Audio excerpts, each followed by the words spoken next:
Welcome to the Electric Playground. Today on the show, we've got the Merc with the mouth in the rundown.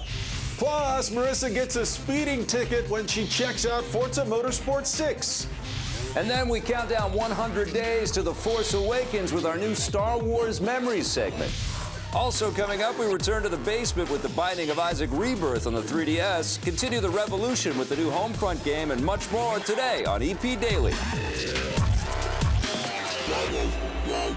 Brought to you by EB Games. I'm your host, Victor Lucas, bringing you the latest in everything cool every single day, and I want to break the fourth wall right now and tell you, yes, you, that it's time for the rundown.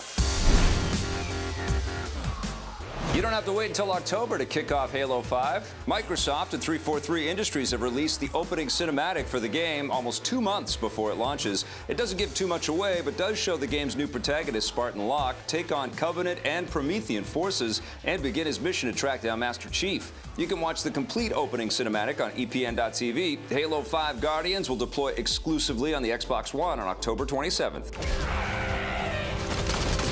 The Merc with the Mouth is coming back into our lives in more ways than one. Activision is working on a remastered version of their 2013 Deadpool video game for the PS4 and Xbox One. Like other remastered ports, it will offer better graphics and audio and will also include all of the DLC that was released for the original version. Written by Deadpool comic writer Daniel Way, the game offered the same kind of irreverent humor that has made the character so popular, and the combat was bloody enough to earn the game an M rating.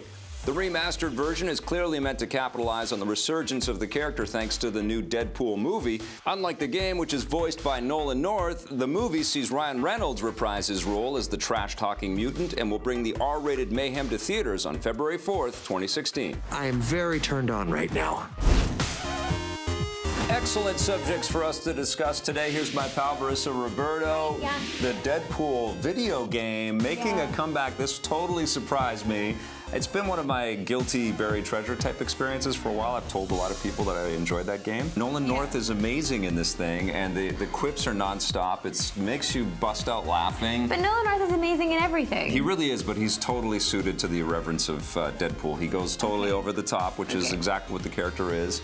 And I think that was the best thing about the game, is that even though it had some mechanical issues that kind of take you out of the fun of it, it was just so true to the source that you couldn't help but be charmed by it. So hopefully they've smoothed things over a little bit so that it plays better, looks better, sounds better. All right, so that's coming. I'm excited about that. I may be the only one, but I am.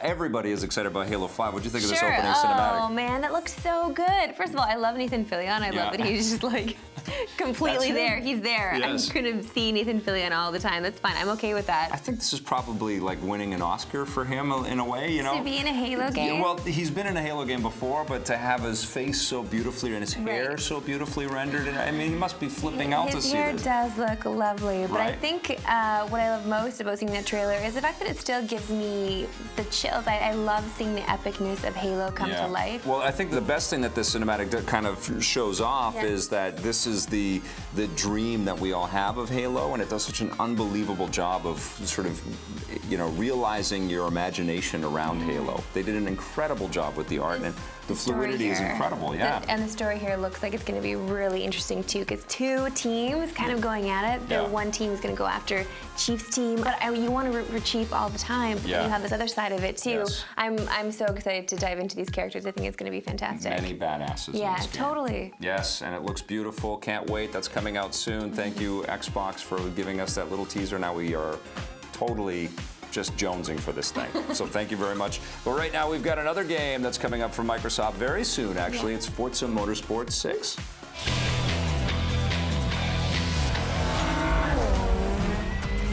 Forza is one of my favorite racing games ever, and there are a lot of racing games out there, so you should be proud of yourself, number one, for taking that title from me. But Forza Motorsport 6 has a lot of new things coming at us, so can we talk about the new developments you guys have made since E3? Yeah, so let's start with what Forza Motorsport 6 is all about. 450 plus cars, 26 tracks, 70 plus hour career game. This is the biggest game we've built yet. It's a huge game, and we have a ton of content. We have lots of tracks, lots of cars, so we've done lots of interesting things with that content. We we have a huge career mode where people can play through, lots of different eras of cars where they're experiencing all these different cars, unlocking these celebrity-hosted showcase events that are things like endurance racing, autocross, all these different ways of experiencing cars that are fun and unique. We also just announced leagues, which is a new form of multiplayer. Essentially what leagues are scheduled multiplayer events that people can take part in. We have 24-car multiplayer in Forza Motorsport. So we want to make sure that as many people as possible are getting into these great races. So leagues are organized by your skill level. So I'll be racing with 23 other players that are my skill level. You'll be racing with folks that are just your skill level. It's that idea of creating these awesome multiplayer experiences that exist for short periods of time, and then you move on to the next league with a whole new car and track combination, and it's just a lot of fun. So we're really excited about that. We'll launch with a bunch of leagues that will last between a week and a month, and then we're going to look at that cadence. We're going to look at how people are playing the game, what kind of leagues do well for us, and then we're going to build that schedule as we go. I think it's one of those features that's going to evolve over time. I need you to just break down for me now, what do you think you guys are doing right? What do you think the team is doing right behind Forza? We love cars, right? Turn 10 loves cars. Forza is all about loving cars. And the way I love cars and the way you love cars and the way someone else loves it, it's different. Like, I like cars because they're fast. You might like cars because they're beautiful. All the different ways people enjoy cars, you can find that outlet in Forza, right?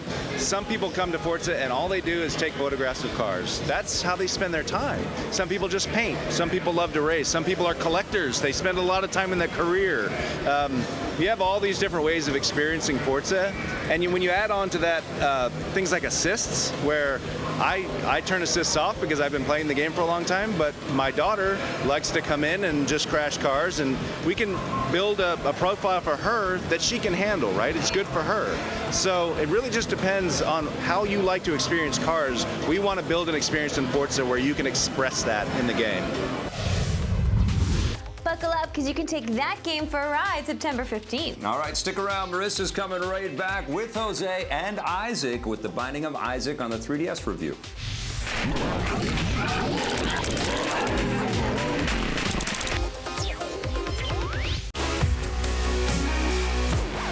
Welcome back to EP Daily. There's a game called The Binding of Isaac that I have on almost every platform that I own. I have it on the PC, I have it on the PS4, I have it on the Xbox, Xbox 360, Okay, Xbox One. Hold the phone, my friend, because the game is now on 3DS, and Jose and I took a look. What?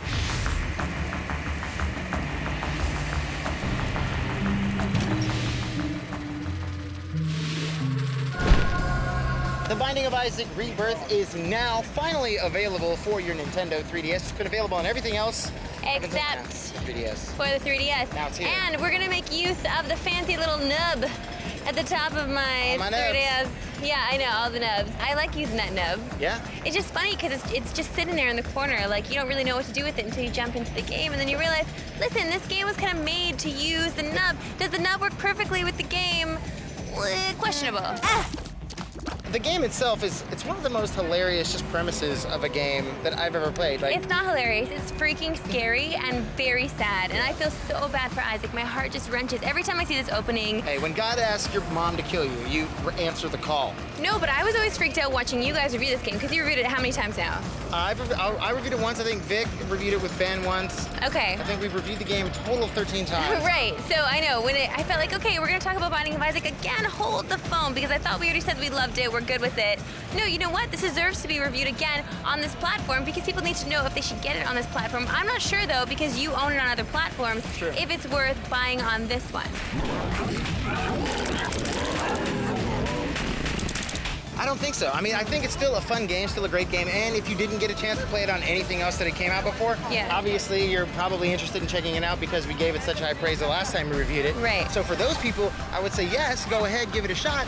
And maybe if you just really, if it was like a Spelunky for you, like it is for, you want to play it everywhere you go and want to play it on your console, so you take it with you. That's true, but do you feel like this game belongs on the new 3DS? Well, I feel like with the use of the nub, you can only play it on the new 3DS. That's true. Just saying, there's That's no true. nubs on those If other you know, ones. if you already own this game, I don't know if it warrants another buy unless you're totally obsessed with it. For a first-timer like me playing on 3DS, I did enjoy myself, but I wish the mechanics worked a little better with the little nub there. Yeah, kind of, because I expect a lot out of that little nub. I want it to give me everything. It hasn't quite done that yet. So what are you going to give The Binding of Isaac Rebirth on the Nintendo 3DS? It's a great game. It gets an 8. I'm giving it an 8 as well. Marissa Roberto and Jose Sanchez making beautiful music together. Okay. Look at you two, such chemistry. I wasn't sure where you were going with that one. I was going to tell you to hold the phone because now we have to go to Toronto. Steve and Raj, you are here with a game called Breach and Clear Deadline. I don't know what that means. Take it away, boys.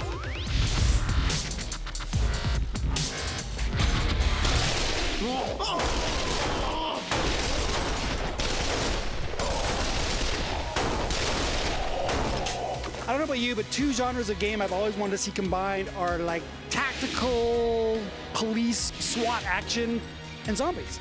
Zombies, And obviously. zombies. Today we're looking at Breach and Clear Deadline. This is a game that places you in a zombie apocalypse because you know what? That's something we've never seen in games before. No, never. Can you believe it? Like in this game, civilization has fallen and zombies are. And you're part of a military You're part of a military organization. that has, like, cut off from the rest of the world and have to kill everybody. I can't believe it. This is the single most original concept I've heard of for a game. Actually, I gotta say, this game has something kind of unusual going for it, in that it is a top-down action game, but when you want, you can stop the action, completely freeze the action, and issue orders to your squad on a very minute, detailed level. I don't know. I'm a little bit of a fan of these kind of games. I like very tactical, thinky shooters. What did you think of Breach and Clear Deadline? Reloading. What I do find interesting about this game is how it really is all about the hybrids. So, and you can do all this tactical stuff, moving your squad, giving them orders. And I actually liked how that worked. How you can sort of freeze it, how you can send your guys over here, but then you can also take control of a guy and actually get in the action and shoot as well. So it's actually a decent mix because, I mean, sometimes when there's a whole horde of zombies or, you know, whatever they are around you, you gotta like stop and you gotta like really carefully, meticulously plan out where your guys are gonna be, what weapons they're using, whether they're gonna throw grenades, whether they're gonna lay down suppressive fire. You know, you gotta really plan it out. But when it's just like a little, like a pocket of the zombies, yeah, man, you're like real time. It's like real time. You're in there. You're shooting. You're twin stick shooting. It's like a kind of a nice mix. I found that there were some encounters that you didn't really need to really think about. You could just run and gun, and the other encounters you really need to plan it out. I love the concepts around this game. I just didn't love the way it looked, and the world did not grab me at all. The military jargon and these like really stock characters. Like, all the stock characters is the thing. Like, I mean, even in a tactical game, I want to care about these people. Yeah. I want to know these guys. I want to. Why am I saving you? Well, Make why? me care about you. I don't care about you. If I actually manage to clear the zombies out of the petrol station, why? Why am I doing that? Just because you asked me to? Why? What's my motivation? What's my motivation? I mean, it just doesn't look like, well, this gen game, you know, and so that's one thing. The tactical stuff, I don't know. I actually really liked taking control of my guy and trying to fight it, but I almost wish that there's a way that you could almost zoom down and make it almost third person. Like, get because behind your get guy behind my guys. Where am I shooting? Because I just Yeah. had trouble doing that. Yeah. You know, I mean, yeah, there's not a way thing, and honestly, a lot of times it's like you can set sort of the cone where you want your guys to attack, and so it's like, okay, yep, that way you're just going to shoot over there and take care of all those guys. Handy, but it's a classic, like you're in a firefight and I'm just watching it. Loading. I did like when you start fighting enemies with guns, it becomes super tactical. There's no run and gun. When you're facing enemies with guns, you've got to really think about cover. You've got to think about what skills your squad can use to flank and suppress enemies. I really enjoyed like having one guy laying down suppressing fire on these enemies, and the other guy literally like flanking around the side of a truck and opening fire on them from the side. It's really satisfying. Your whole squad gets wiped out doing that. Less satisfying. Yes. Less satisfying. But I did find like the actual human enemies to be a lot more interesting than the zombies, which is often the case in these games. Ready on your go. It's one of these things, we look at a lot of games like this where they've got a great concept and decent execution, but there's nothing about it that really grabs me, nothing about it that really hooked me and would make me say, hey, you guys got to play this game. Well, I think that you brought it up at the beginning, like how many military zombie games are out there, and this game doesn't really set itself apart, other than this attempt at this hybrid tactical thing, which I don't think it's tactical enough for people who are really hardcore into that. And for the other part where you actually do some running gun shooting, I wish there was a way to zoom in a little bit. What are you going to give Breach and Clear Deadline? 6.5 out of 10 for me. I'm a 6 out of 10. You know, Maris, when I first saw that on the rundown for the day, I thought that was a dating sim, breach and clear deadline. Interesting. Don't go anywhere, because after the break, we've got our new segment. I'm so excited about it. It's 100 Days of Star Wars kicking off.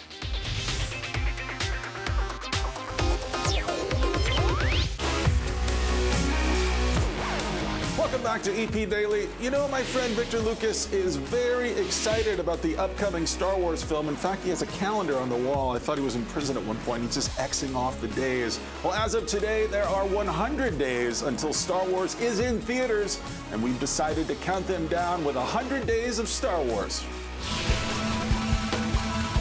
Hi, this is Sid Meier. I think my favorite Star Wars memory is seeing the original Star Wars. When it first came out, people were saying, what is this? Star Wars, what does it mean? And kind of that first tracking shot where the Imperial kind of floats over your head and it just gets bigger and bigger and bigger was kind of a revelation. I'd never seen a movie like this before. And certainly as a video game designer, it was like, whoa, this is cool stuff. These are ideas that we can use to push video games. So seeing that original Star Wars was an awesome experience for me. That's probably my favorite Star Wars movie. Thanks, Sid Meier, for kicking us off right. We've got 99 more Star Wars memories to get through, even on weekends, and you can watch them at epn.tv, on our YouTube channel, and on Facebook, so keep checking back.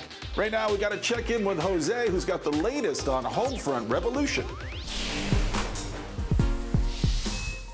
To our honorable and faithful leaders, I want to say thank you. Homefront the Revolution, great name. Tell me about the revolution within this world that is Homefront. So Homefront the Revolution is an open world first-person shooter set in an occupied Philadelphia. You're dropped into the boots of a resistance soldier named Ethan Brady, and your mission is to fight the North Korean occupying force and inspire the people to rise up and join you.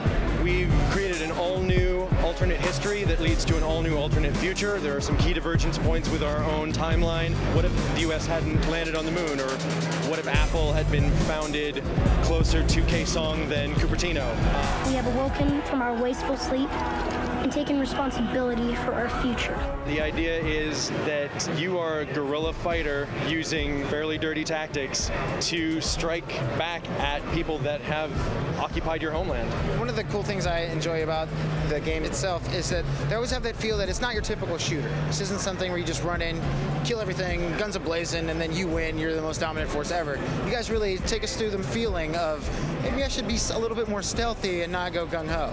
So one of the core pillars of this game is guerrilla warfare, and part of that is actually kind of an inverse power fantasy from most other games. Most other games, you are sort of that unstoppable force that just encounters a group of enemies, plows through them, and keeps pushing forward. It takes a bit of time to adjust your mentality to think like a guerrilla fighter. When you encounter a group of enemies, sometimes the best option is not to engage at all and try and get around them. But if you do have to, then you just want to cause as much damage as you can to open up an escape for yourself, and it requires you to have a very, very keen awareness of what's around you, right? And it's something that you don't get in a linear game where, again, you can only go forward. Now you're thinking, okay, I've got an alley to this direction, I've got an open sewer in this direction, and I've got a fire escape behind me. So if this goes south, and it usually does because the response is overwhelming, you're outnumbered, you're outgunned, I'm going to pick one of those, and I'm going to improvise an escape route. What is it like getting to create a world like this? It's very Philip K. Dick-esque style of world where what happens if, creating that, but make it feel authentic, like it might have actually could have happened. One of the things that I think sets Homefront apart is investigating how people deal with living under an occupation. We know that when things like Hurricane Sandy hit the East Coast, the gas lines could be a couple of miles long, and the water is only on shelves for about 3 hours after the announcement that the storm is incoming. And imagine that over a longer term, you start to see interesting ingenuity come into play of people collecting rainwater from their gutters or like doing some gardening on their tiny little apartment balconies. And it's things like that that you don't see in other games.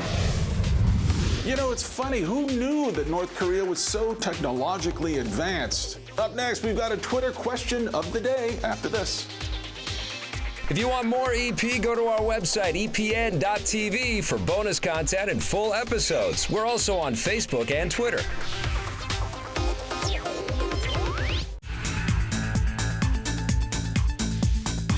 Welcome back to the Electric Playground. It's time for our Twitter question of the day. This one's from Christopher Arnold at Chris Arnold SHX.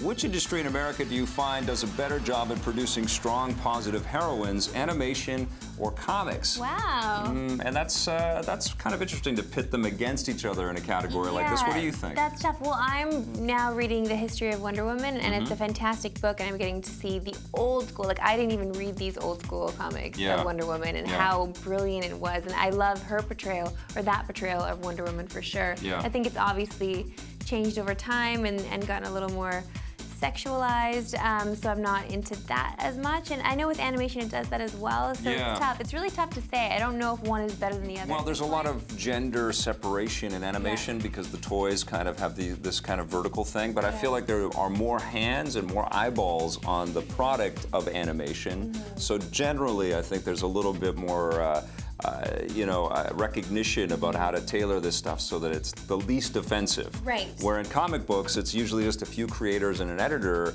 and they take a lot of risks, and they can offend, as we saw with that Batgirl cover not too long ago, in some pretty massive ways. Yeah, there are a lot of offensive things happening in comic strips, for sure. I think what we have to agree on is that we've got a long way to go, and we need a lot of strong heroines, and I can't wait for this Wonder Woman movie and the Supergirl TV show, so hopefully things start to change for us. All right, remember you can get caught up on full episodes of the Electric Playground, as well as ask us any questions you want to at epn.tv. We've got more coming for the next episode of EP Daily, including a terrifying look at M. Night Shyamalan's new flick, The Visit. Thanks for watching. Bye. EP would like to thank its sponsors, Nintendo, Xbox. EP's mobile coverage is brought to you by Gameloft, makers of Asphalt 8 Airborne, which you can play on your Android or iOS device for free right now. Nana has secrets. Nana is not all she appears to be. She is not the sweet grandmother entirely that you see in the beginning. Nana, are you okay?